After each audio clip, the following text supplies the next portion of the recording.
हाय दोस्तों, कैसे हैं आप सभी का मेरे यूट्यूब चैनल प्रेम फ्री एजुकेशन पर स्वागत है।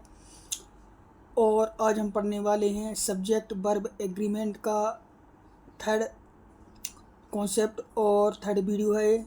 और इसके पहले मैं 2 वीडियो अपने चैनल पे अपलोड कर चुका हूं, तो जिसने भी नहीं देखा है वो मेरे चैनल पे जाके देख ले और उसके बाद ही इसको देखना, क्योंकि अगर वो आप देखेंगे और उसके बाद इसको देखेंगे तो ज़्यादा अच्छा रहेगा। और मैंने इसमें ऐसे ऐसे कॉन्सेप्टों को शामिल किया है जो आपके पेपर में आने वाले किसी भी एग्ज़ाम हो, इसी में से फंसेंगे। मैंने अपने इस चैप्टर में इतने कॉन्सेप्टों को शामिल किया है जो आपको ना ही किसी बुक में और ना ही किसी कोचिंग में पढ़ाया जाएगा। तो आज हम अपना सब्जेक्ट वर्ब एग्रीमेंट का जो मेरा थर्ड पार्ट है उसे चालू करते हैं। तो आप इसमें देखिए कि plenty of, a lot of, lots of, some of और मोस्ट ऑफ। आपको आपने कहीं भी पढ़ा हो या फिर क्वेश्चनों में भी आपने इन सभी को देखा होगा, तो कहीं ना कहीं कन्फ्यूज रहते हैं कि इनके बाद कहीं कभी सिंगुलर वर्ब होती है, कहीं प्लूरल वर्ब होती है। तो आप कन्फ्यूज रहते हैं कि इनके साथ लगना क्या है एक्चुअल में।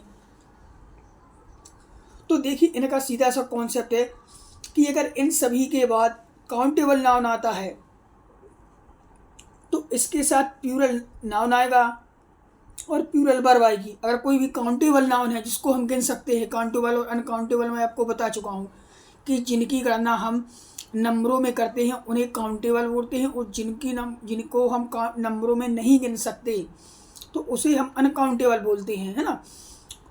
तो plenty of, a lot of, lots of, some of, most of, यदि इनके बाद कोई काउंटेबल नाउन आता है तो प्लूरल नाउन और प्लूरल वर्ब का उपयोग किया जाएगा। और अगर अनकाउंटेबल नाउन है तो अनकाउंटेबल पता ही है आपको कि हमेशा सिंगुलर ही होता है, और अगर सिंगुलर होगा तो इसके साथ सिंगुलर वर्ब भी लगेगी।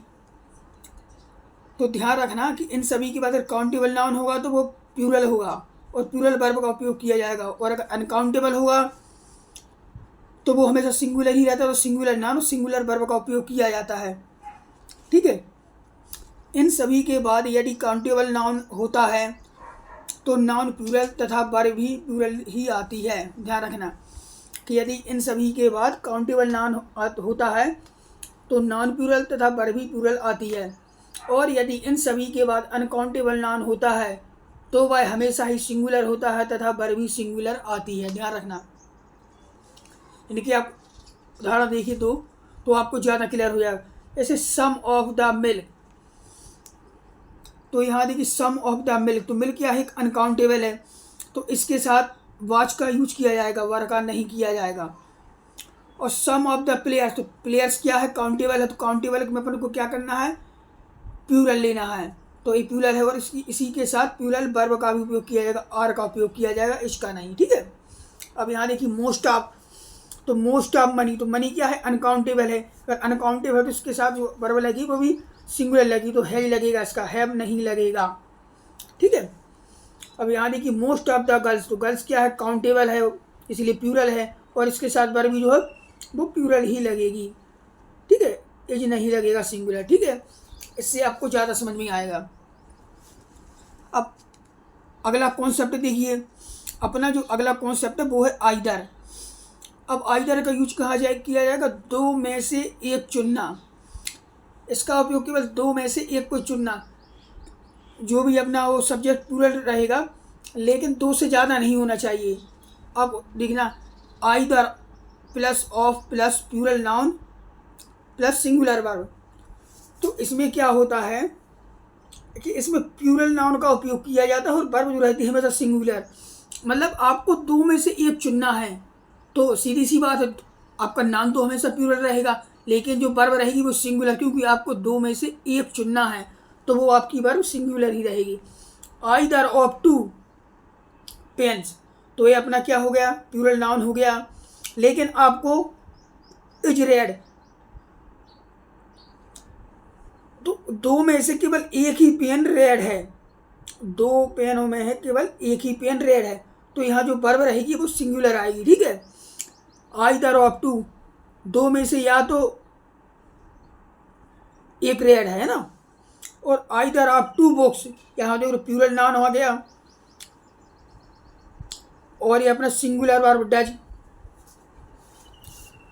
तो आइदर के बाद जो रहेगा नाउन प्लूरल रहेगा और वर्ब सिंगुलर रहेगी। ठीक है, आगे देखते हैं। अब देखिए नाइदर, नाइदर का क्या है, दो में से एक भी नहीं।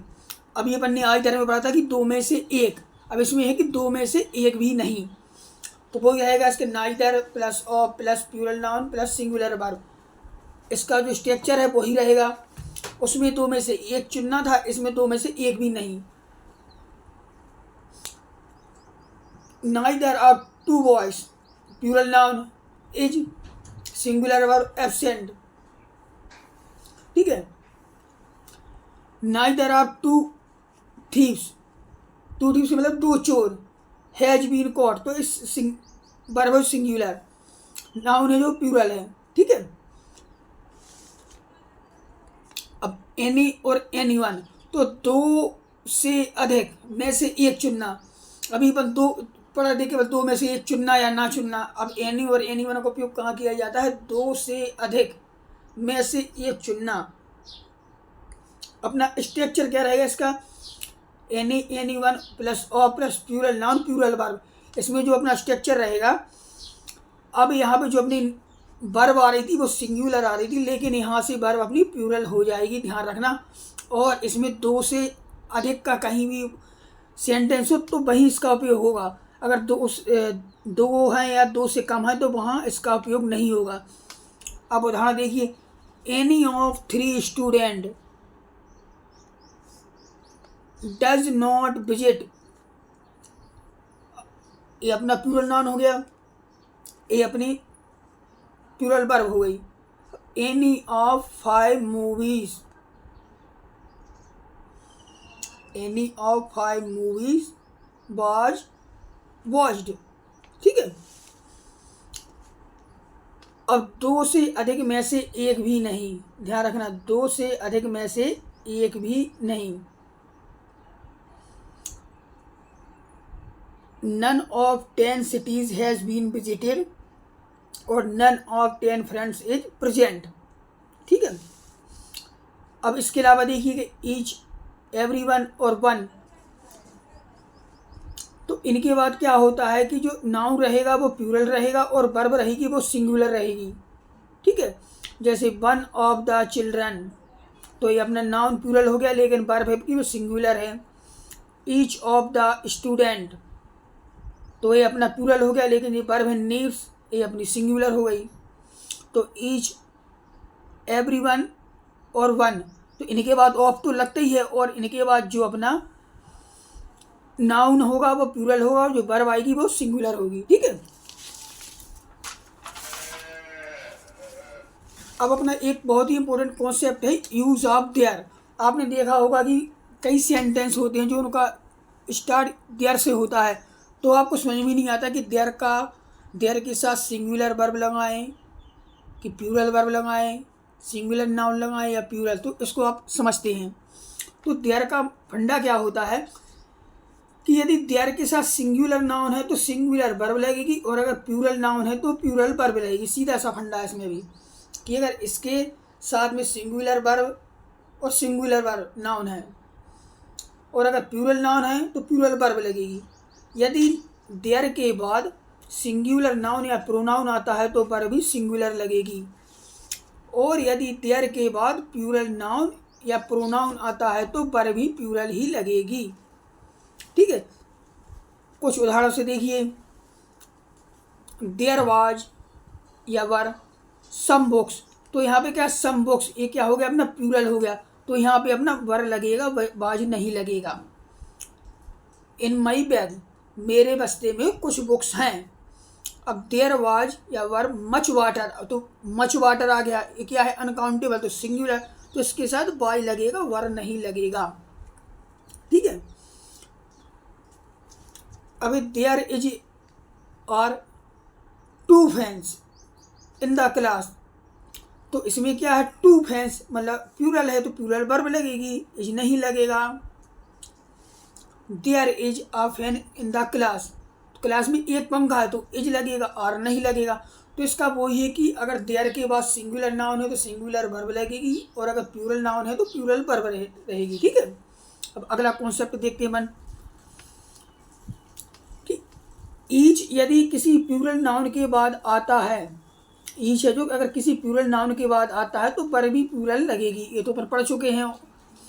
लेकिन यदि ईच किसी प्लूरल नाउन के बाद आता है और इसके बाद कोई रिलेटिव प्रोनाउन क्या होते हैं, हु, विच, दैट, हुम, हुज आदि आता है, तो वर्ब हमेशा रिलेटिव प्रोनाउन के पहले वाले नाउन के अनुसार लगेगी। इसको अपन देखते हैं।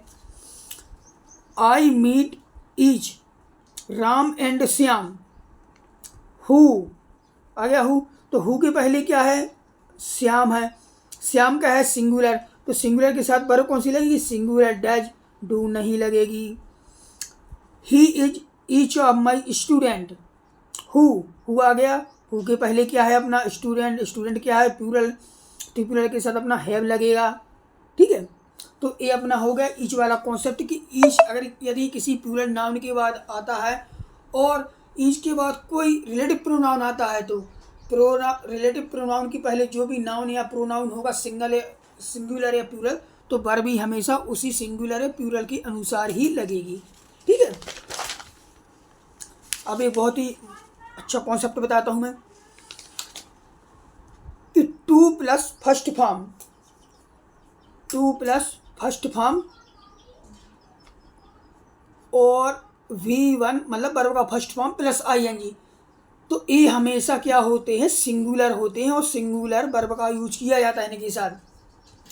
जैसे टू स्विम, अब एज या आर, तो इस to swim a good exercise, तो ये क्या है, टू स्विम सिंगल है तो इसके साथ इच का यूज किया जाएगा, आर का नहीं। स्विमिंग इच का यूज किया जाएगा, आर का नहीं किया जाएगा। A good exercise for our body, कि अगर कहीं भी 2 प्लस वर्ब का फर्स्ट फॉर्म और वर्ब का फर्स्ट फॉर्म प्लस ING, तो ए हमेशा सिंगुलर नाउन और सिंगुलर वर्ब का यूज किया जाएगा। और इसके यहाँ दूसरा देखते हैं हम कि अगर 2 प्लस फर्स्ट फॉर्म एंड वो 2 प्लस फर्स्ट फॉर्म है, गलती से लग गया, 2 प्लस फर्स्ट फॉर्म और इनको यदि एंड से जोड़ा गया है, 2 plus first form and 2 plus first form और V1 plus ING and V1 plus ING, इनको यदि एंड कंजंक्शन से जोड़ा गया है तो इनके साथ हमेशा प्लूरल वर्ब का यूज किया जाएगा, ध्यान रखना।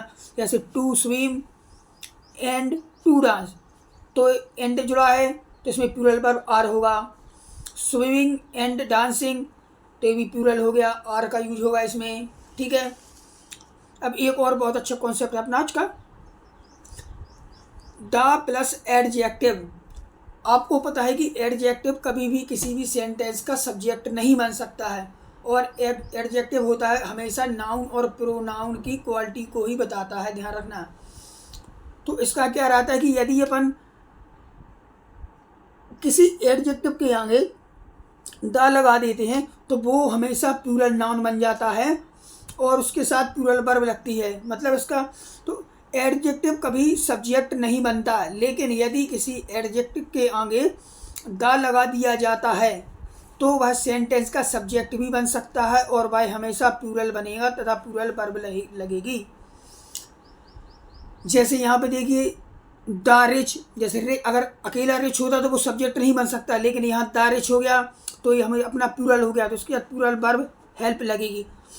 अगर यहीं भी अपन कर देंगे द पुअर, तो उसके वो भी अपना प्लूरल बन गया, तो उसकी प्लूरल के साथ भी हमेशा हेल्प, द एवरीवन, हर किसी को गरीबों की मदद करनी चाहिए। तो ध्यान रखना कि अगर किसी एडजेक्टिव के आगे द लगा देते हैं तो उसके साथ हमेशा प्लूरल वर्ब ही लगेगी।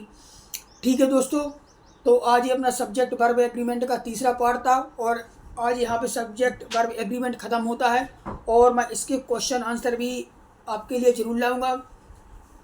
और उम्मीद है कि मेरे वीडियो आपको पसंद आ रहे होंगे।